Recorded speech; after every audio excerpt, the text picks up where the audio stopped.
Now that I have the basic outline of a house, I should probably get something that I can use to get in and out, right? Let's go to the level 1 floor plan, and let's add a door. So I can click on door over here in the door tool, and under properties I see single flush, and I look down at all of these options. I have such a variety of single flush door. What if I didn't like any of those? Well, that's when we get into loading families and actually editing the type. So if I click edit type because I don't like any of these,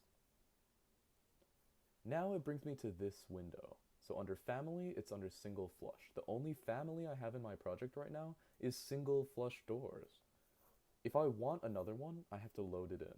So I click load, and that brings me to the US Imperial folder. Now the US Imperial folder is the library that has every single element that Revit comes pre-downloaded with. I will say that basically everything you need is in the US Imperial folder. We'll be getting into it much later in the BIM assignments 8, 9, etc. But for now, we're just going to be looking at doors. So these are all the options that are doors. And if I ever lose the US Imperial folder, I can always find it over here on the left. Your window may look a little bit different, but you can just scroll down a little bit, find Imperial Library, and that'll be it. So I'll go here and go to doors. And now I have all of these different options I can choose from. These sort of interior looking doors, even overhead sectional doors like what you have in your garage, rolling doors like what they have in warehouses, door openings, double sliding doors, double glass doors. I like double glass doors, so that's what I'm going to use. If I select this and then click open, then I get the option to choose one of these doors.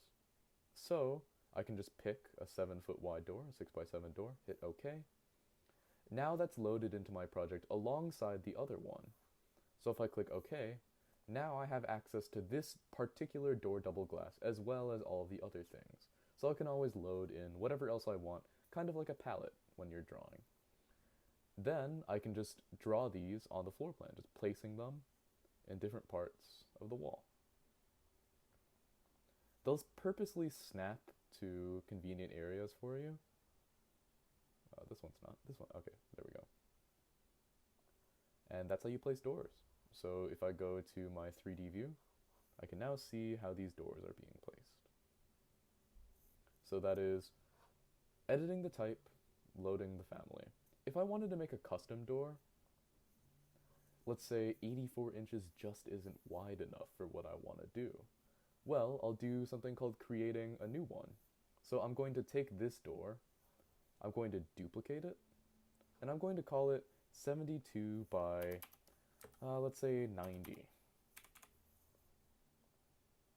So now I created another one. Besides the 72 by 84, I have one that's called 72 by 90. Then I actually have to make it 90 inches wide. So if I change this width from 6 foot to, I just type 90 and then inches, hit enter. Now it's created another door that has these exact dimensions. Hit OK.